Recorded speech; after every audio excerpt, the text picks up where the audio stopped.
दोस्तों आज की इस वीडियो में हम लोग एयरफोर्स वाई ग्रुप रागा के लिए जीएस के प्रैक्टिस सेट को सॉल्व करेंगे जिसमें काफ़ी इंपॉर्टेंट क्वेश्चन होंगे। तो इस वीडियो को लाइक कर दीजिए और देखते रहिए।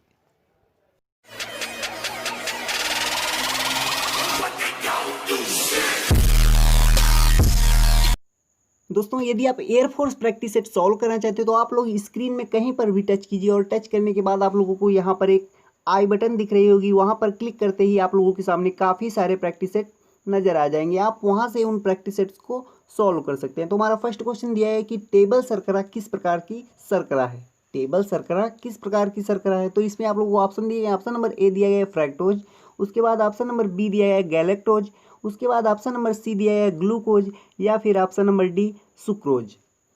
तो जल्दी से बताइए इसका करेक्ट आंसर कौन सा होगा।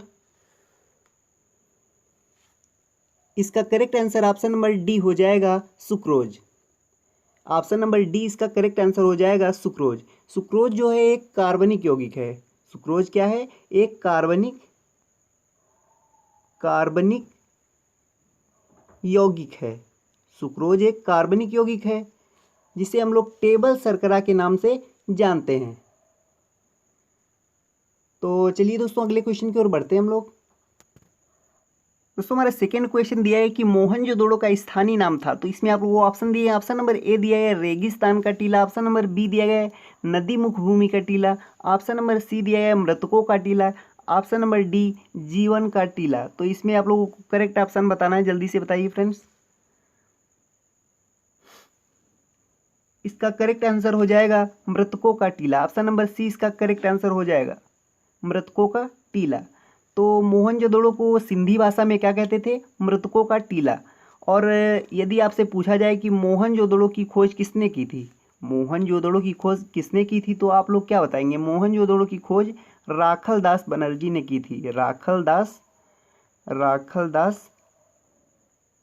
बनर्जी। अब मोहनजोदड़ो की खोज किसने की थी? राखलदास बनर्जी ने। कब की थी? 1922 ईस्वी। 1922 ईस्वी में मोहनजोदड़ो की खोज किसने की थी? राखलदास बनर्जी ने की थी। तो ये बातें भी आप लोगों को ध्यान रखनी है। चलिए दोस्तों अगले क्वेश्चन की ओर बढ़ते हैं। दोस्तों हमारा अगला क्वेश्चन दिया है कि निम्नलिखित में से किस देश के साथ भारत की अंतर्राष्ट्रीय सीमा नहीं लगती। तो इसमें आप लोगों को ऑप्शन दिए हैं। ऑप्शन नंबर ए दिया गया पाकिस्तान, और ऑप्शन नंबर बी दिया गया Bangladesh, option number C Bhutan, और ऑप्शन नंबर डी दिया गया श्रीलंका। तो इसका सही आंसर क्या होगा, जल्दी से बताइए फ्रेंड्स। इसका correct answer option number D हो जाएगा श्रीलंका। भारत की अंतर्राष्ट्रीय सीमा जो है श्रीलंका से नहीं लगती है। तो अब क्वेश्चन बना कि किन किन देशों के साथ भारत की अंतर्राष्ट्रीय सीमा लगती है। तो 7 देशों से भारत की अंतर्राष्ट्रीय सीमा लगती है। तो वो 7 देश कौन कौन से हैं? 7 देश कौन कौन से हैं? तो आप लोगों को ट्रिक ध्यान रखनी है, एक ट्रिक ध्यान रखनी है जिससे आप लोग और 3-4 क्वेश्चन बना सकें। तो यहाँ पर आप लोगों को ट्रिक कौन सी है जो याद रखनी है? तो यहाँ पर आप लोगों को ट्रिक ये है, अपने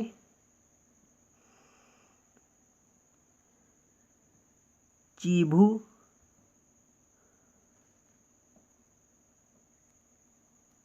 बाम। ये ट्रिक है अपने चीभू बाम। अपने, ये ची है, अपने चीभू बाम, ये ट्रिक है आप लोगों को ये याद रखनी है। तो यहाँ पर आ से हो जाएगा अफगानिस्तान, अफगानिस्तान, और पा से हो जाएगा पाकिस्तान।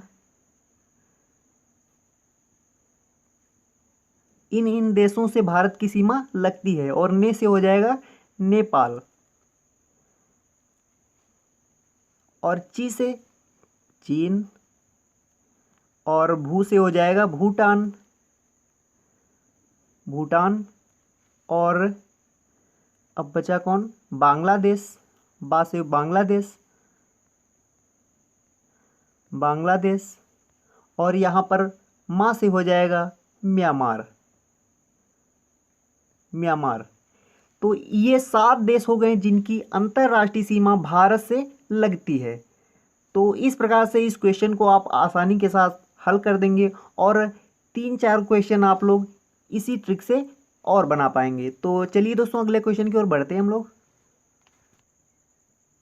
दोस्तों हमारा अगला क्वेश्चन दिया है कि पाक जल संधि किन दो देशों के बीच है। तो यहाँ पर आप लोगों को ऑप्शन दिए हैं। ऑप्शन नंबर ए दिया गया भारत और पाकिस्तान, और ऑप्शन नंबर बी दिया है पाकिस्तान और श्रीलंका, और ऑप्शन नंबर सी दिया गया है कि भारत और श्रीलंका, और ऑप्शन नंबर डी दिया गया कि पाकिस्तान और ईरान। तो इसका करेक्ट आंसर कौन सा होगा? इसका करेक्ट आंसर हो जाएगा option number C. Option number C इसका सही आंसर हो जाएगा, भारत और श्रीलंका। काफ़ी लोग इसमें कंफ्यूज हो जाएंगे, पाक जल संधि है तो यहाँ पर पाकिस्तान अवश्य होगा। तो इसका करेक्ट आंसर कौन सा होगा? भारत और श्रीलंका। ये चीज़ आप लोगों को ध्यान रखनी है। चलिए दोस्तों अगले क्वेश्चन की ओर बढ़ते हैं हम लोग।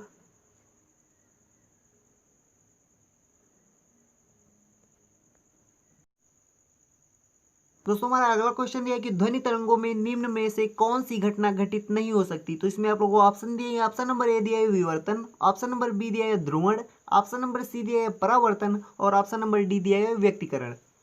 तो ध्वनि तरंगों में कौन सी घटना घटित नहीं हो सकती? तो इसका करेक्ट आंसर हो जाएगा ध्रुवण। ध्रुवण की घटना ध्वनि तरंगों में घटित नहीं हो सकती है।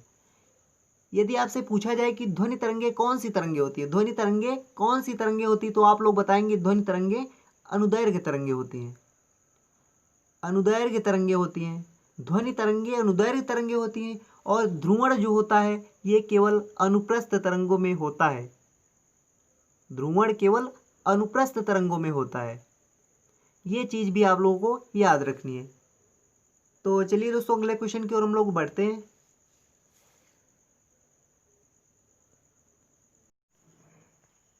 दोस्तों हमारा अगला क्वेश्चन दिया है कि दांत और हड्डियां किससे मजबूत और दृढ़ता प्राप्त करते हैं। तो इसमें आप लोगों को ऑप्शन दिए। ऑप्शन नंबर ए दिया है क्लोरीन, ऑप्शन नंबर बी दिया है सोडियम, ऑप्शन नंबर सी दिया है कैल्शियम, और ऑप्शन नंबर डी दिया है फ्लोरीन।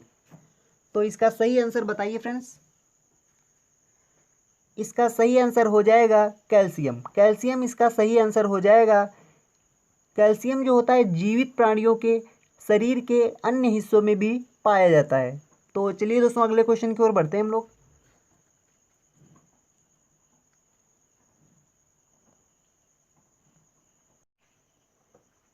दोस्तों हमारा अगला क्वेश्चन दिया है कि भारत की संविधान सभा का अध्यक्ष कौन था। तो इसमें आप लोग ऑप्शन दिए। ऑप्शन नंबर ए दिया है डॉक्टर बी आर अम्बेडकर, और ऑप्शन नंबर बी दिया है डॉक्टर राजेंद्र प्रसाद, और ऑप्शन नंबर सी दिया है डॉक्टर बी एन राव, और ऑप्शन नंबर डी दिया गया पंडित जवाहरलाल नेहरू। तो इसका सही आंसर कौन सा होगा? इसका सही आंसर ऑप्शन नंबर बी हो जाएगा, डॉक्टर राजेंद्र प्रसाद। डॉक्टर राजेंद्र प्रसाद इसका सही आंसर हो जाएगा। भारत की संविधान सभा के अध्यक्ष डॉक्टर राजेंद्र प्रसाद थे, और 9 दिसंबर 1946 को डॉक्टर सच्चिदानंद